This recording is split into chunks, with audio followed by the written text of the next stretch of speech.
Hello everyone, this is God in the Center with Matthew. Today's actually episode 100. That's pretty cool. This is episode 100, and we're going to be talking about one of my favorite characters in the Bible. We're going to talk about the David Bathsheba story. It's in 2 Samuel chapter 11 and 12, but I don't know, we may just go to 11, but it may be a two-part series. I'm going to see how it goes. I never have this stuff planned out. So we're going to go into chapter 11 of 2 Samuel verse 1. It happened in the spring of that year, that the time when kings go out to battle, that David sent Joab and his servants with him, and all Israel, and they destroyed the people of Ammon and besieged Rabbah. But David remained at Jerusalem. So David didn't go out to war with them. He hung out. He sent his guys to go do his bidding. Then it happened one evening that David arose from his bed and walked on the roof of the king's house. And from the roof he saw a woman bathing, and the woman was very beautiful to behold. So David sent and inquired about the woman. And someone said, "Is this not Bathsheba, the daughter of Elam and the wife of Uriah the Hittite?" Then David sent messengers and took her, and she came to him, and he lay with her, for she was cleansed from her impurity, and she returned to her house. And the woman conceived, so David and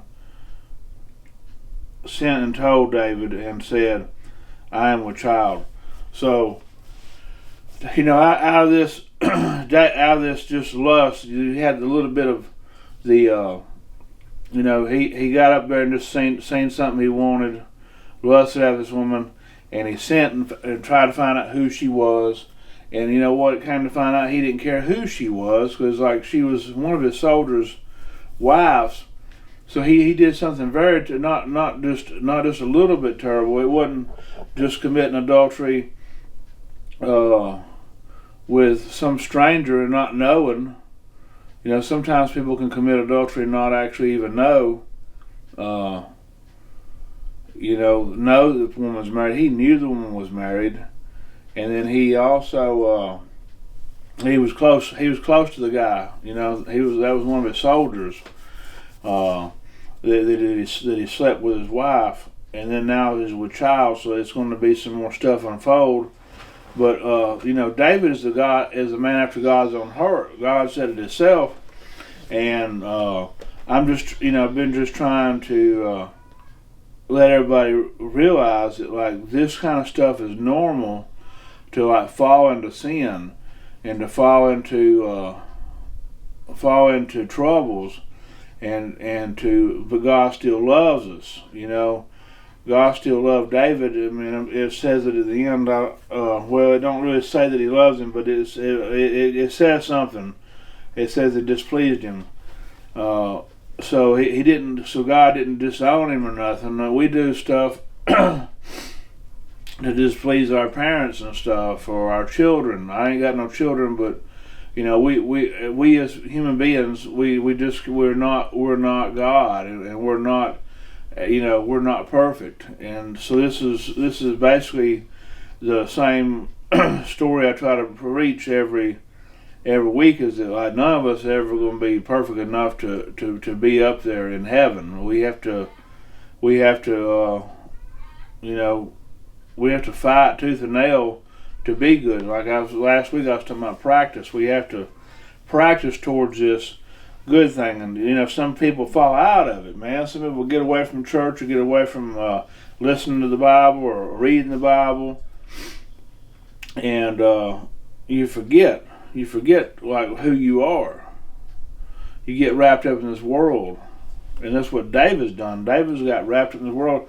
See, if David had been out there where he's supposed to be out there in the battlefield, none of this stuff would ever happen. He got wrapped up in the world, being bored and being in the castle and seeing a pretty woman, and that little sin is going to cost dearly. It's just really, you don't never know how many lives you can affect by your actions. So we're going to go to verse 6. Then David sent to Joab, saying, "Send me Uriah the Hittite." And God said to Uriah, Joab sent Uriah to David. Then Uriah had came to him. David asked how Joab was doing. David asked how Joab was doing, and how the people were doing, and how the war prospered. And David said to Uriah, "Go down to your house and wash your feet." So Uriah departed from the king's house, and the gift of the food from the king followed him. But Uriah slept at the door of the king's house with the servants of the Lord, and did not go down to his house. So when they told David, saying, "Uriah did not go down to the house," David said to Uriah, "Did you not come from your journey? Why did you not go down to your house?" And Uriah said, hold on. So I'm going to stop there. So now Uriah's not doing what the king told him to do. Even though the king's up to no good, there's been, I don't know, wonder what the story would have been. The story would have been different. Because we all have free will. We all have consequences behind that free will. So like, David decided to go sleep with Uriah's wife while he was in battle, and then David tried to trick him going to sleep with his wife. Well, Uriah decided not do what the king told him to do. He disobeyed a straight command to go down to sleep, just to go down there to be with his wife. He didn't. So I feel like if he had have, then things would have been different. Now, I don't know. He probably would have been alive. He probably wouldn't have been killed, but there still might have been some chaos happen. It would have been just as bad as, being killed. Find out your wife had fooled around on you, the baby that you've been raising ain't yours. There's all kinds of chaos that can come from a woman that's married going off and sleeping with another man. And then then they lie. It happens all the time. This ain't like just some one-time deal. This happens all the time, where a woman may cheat on her husband and they lie to their, they just pretend like it's a husband's child, and he's stuck raising the kid 18 years, and maybe she even divorced him. He's just stuck having to pay a child support for a child that's not even his. This is real, and what people do affect other people. So just keep that in mind. What you do don't just affect you; it affects many other people. A lot of people say it's my choice, my body, or whatever. Well, you know what? It's not just your choice and your body. It's also affects other people. When abortion was illegal, women was going and killing children that like they did. Maybe the man did. There probably was some instances where the man told her to go do it, or the man was agreement in it. But then there was some women that just went and did it and didn't tell the man. So the man should have children. They don't have them because of the actions that the woman took in murdering a baby. I mean, it's just. I'm glad that abortion thing is over with. It never should have been in play. It's murder. I don't care how you look at it. You can get mad at me all you want if you think that I'm wrong. It is murder. There's something growing inside somebody. It's not their right to go kill it. You can't go kill a 3-year-old because you don't want it no more, can you? Think about that. So we're going to go to verse 11. And Uriah said to David, the ark and Israel and Judea are dwelling in tents, and my lord Joab and his servants of the Lord are encamped in open fields. Shall I then go to my house, eat and drink, and lay with my wife? As you live, and as your soul lives, I will not do this thing. So he's done told him, I'm not going to do what you want me to do. That can get you in trouble too, not doing what your boss tells you to do, you know. That can get you in trouble too. So we'll go to verse 12. When David said to Uriah, wait here today also and tomorrow, I will let you depart. So Uriah remained in Jerusalem that day and the next. Now when David called him, he ate and drank before him, and he made him drunk. And at evening he went out to lie on his bed with the servants of the Lord, but he did not go down to his house. He was trying to get him drunk so he'd get horny and go down there and have sex with his wife, and it didn't work. This just wasn't in the cards. This man was upright the way David's supposed to be. David's supposed to be upright. The man was upright, even though he was upright, you know, he was defiant. He was not doing what the king asked him to do. So we as Christians do that with God all the time. I think there's a hidden message that I've never been taught, or maybe somebody said it, but that it shows consequences behind us not doing what God asks us. So Uriah was asked by the king, which is not God, but a king, and by not doing what the king asked him to do, you're going to fix to see what it all unfolds. So us not doing what God asks us to do can do the same thing. It can do the same thing, and we have consequences by not doing what God asks us to do. I woke up this morning and I planned on a different, we're just going back into 1 John, but I was, for some reason why I just said something about David this morning. I came out of my mouth, I didn't even mean to say it, and so it's like, okay, God, the next place I was going to be at when I talked about David was this book, so this is where I was led to this morning. I don't even know, because I don't know a David, I do know, but none I talk to on a regular basis. I did talk to a David last Sunday, a matter of fact. I don't know. It's weird. So that's how God talks to me sometimes. I want to go in one direction, He sends me another, and we have to listen to that. We have to listen to God. We're going to go to verse 14. In the morning it happened that David wrote a letter to Joab and sent it by hand of Uriah. And he wrote in this letter saying, set Uriah in the forefront of the hottest battle and retreat from him, that he may be struck down and die.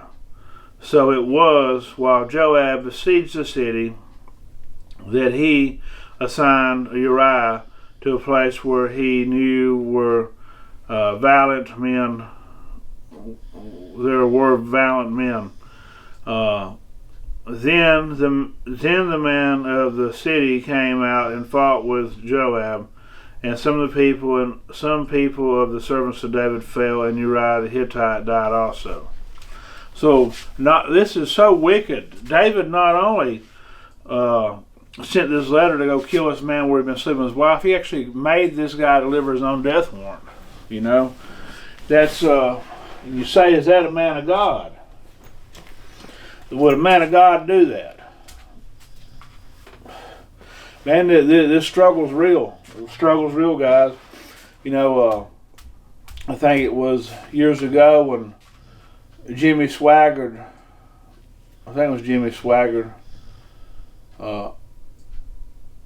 he got caught with some prostitutes and stuff.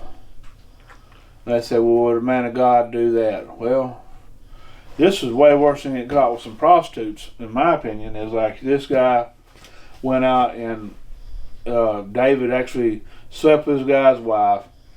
Then he tried to trick him into going sleeping with him so he could put the baby on him. And then when he didn't do that, he gave this man a letter, his own death warrant, to go to get delivered. So I believe that's way worse than sleeping with some prostitutes. You know, it's but the thing is, when you open door to sin, that little sin, the little sin turned into a bunch of big ones. So it talks somewhere when sin is conceived, it gives birth to full grown sin, something like that. Don't get me. I don't know where it's at, and it may not be exactly that, but it's something like that. I'm going to find that and maybe do a lesson on it here soon. But what I do know is that, like, this sin that he did was a small one. The one he started out with was a small one. He got out on his roof and he seen a pretty woman. He wasn't out trying to see this woman. It just happened. He just happened to see the woman. And then he could have looked away. He could have left, but he gave in to sin. And he kept watching her. And then not only did that, he took it a step further, and then he sent men after his guys to go find who she was. They told him who she was. He didn't care anyways. He said that it kept on. These sins became full grown, and to where now David he actually had murdered the guy. He didn't actually physically murder him, but he did. And that's the way, Jesus speaks to us about the lust. If you've lusted in your heart, you've committed adultery. You've basically committed adultery. Well, because it can happen. I don't know. That's just the way Jesus is now. And then the thing about if you hate your brother, you've committed murder. So some stuff got easier with the cross, like because now we can get into heaven and our sins are forgiven without having to go sacrifice bulls and rams and goats and stuff. But some of the stuff is harder now, because now it's like if we even just hate our brother, then we've committed murder in our heart. And it's the same thing as actually going and slicing somebody's throat. People may think I'm crazy, but that's the way this Word of God talks. And this lust is real. And like the women today, they dress a lot skimpier than they did back then. This guy just happened to see her because she was bathing. It wasn't like he was trying to. If it's in the street, she probably wore enough clothes to where back then where the lust wasn't so easy. Now it's like 10 times. It's like women are wearing nothing. So it's easy for a man to lust now because of that. So anyways, I got off subject a little bit, but not really. I was really digging deep into some hidden little gems. So we're going to go into verse 18.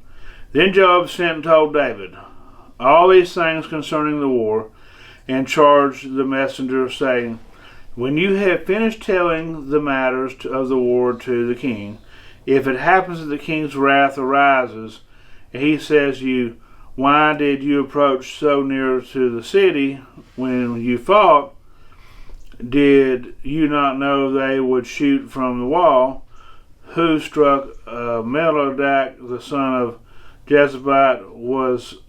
Was it not a woman who cast a piece of millstone on him from the wall, so that he died in Tazabak? Why did you go near the wall? Then you shall say, your servant Uriah the Hittite is dead also. So the messenger came and told David all that Joab had sent him. And the messenger said to David, surely the men prevailed against us and came out to us in field when we drove them back as far as the entrance of the gate. The archers shot from the wall, and your servant and some of the king's servants are dead, and your servant Uriah the Hittite is dead also. So David said to the messenger, Thus you shall say to Joab, Do not let this thing displease you, for the sword devours one as well as another. Strengthen your attack against the city and overthrow it. So encourage him. Then the wife of Uriah heard that Uriah, her husband, was dead. She mourned for her husband, and when her mourning was over, David sent and brought her to his house to become his wife and bore him a son. But the thing that David had done displeased the Lord. So we're going with, that's to be continued. But he said, now he's done stole the man's wife. He's done took her, done went and killed the man, then brought her back with his child in her belly, and he's done made this elaborate thing up just to cover up a sin. And that's what we do in our lives. We'll lie, manipulate. We might not kill people, but we may like murder people with hate. So are we doing the same thing as David did? We didn't actually send somebody to go die, but are we holding on to hate in our heart and coming up with ways of like hurting people? They say hurt people. Well, if you have the love of God in you, then you don't have to. You don't have to hurt people that hurt you. I have really been hurt quite a bit in my life, and I don't know if I've ever really just intentionally hurt somebody back.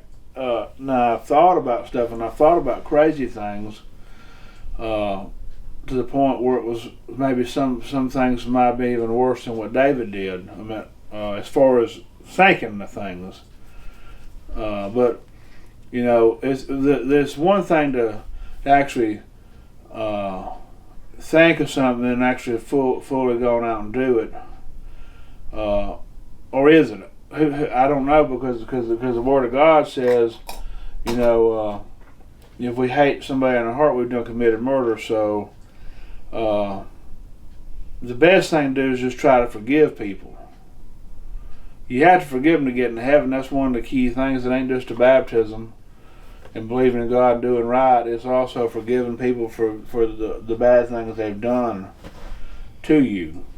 Because if you don't forgive them, then God will not forgive you once you get into heaven. That's not what I say. That's what the Word of God says. And so it's hard. It's hard. This is the worst thing that I hate. I hate when people say, well, he did this, he's not a Christian. Or she did that, she's not a Christian. Well, it ain't your place to tell somebody or tell other people whether somebody is or isn't a Christian. It's not your place. It's only God's place. It's only God's place. Because Christians do bad things, and that people hold Christians way more accountable than they do anybody else. They don't hold Gothic Joe down the road to the same standard as they do Christine that's going to church every Sunday. Maybe Christine went off and had sex with a guy or something from the bar. Well, she's not a Christian because she shouldn't have done that. She knows better. Blah blah blah. Well, she does know better. I'm just making names up. These aren't real people. But if Gothic Joe down the road goes and has sex with 20 women, it's not no big deal because he's not in the church. All of us are humans. None of us are perfect. So, Next time somebody does something that's in the church, don't say they're not a Christian. It's not your place to say that. It's not your place to judge. Them people's dealing with something internal. You know, God's dealing with them, and they're dealing with a lot of sin that's been built up and pinned up. And that's all it is. Every day we have to work. We have to work at this thing, and if we don't work at this thing every day, then we're going to fall. We are going to fall. Like I said, if David had been there where he's supposed to be, none of this would have ever happened. But then we wouldn't have had a story to learn from. Sometimes some of our greatest mistakes are some of the greatest lessons we have in life. So, you know, just because you fail at something, or or something don't go your way, try to learn a lesson from that. Don't try to beat yourself up or you know, throw a pity party or tantrum or none of that stuff. Just try to learn a lesson from it and become better. And that's all I've got for you today, guys. I hope that y'all got something out of this, and if you like what you seen, like, share, subscribe, and I love each and every one of y'all. God bless you.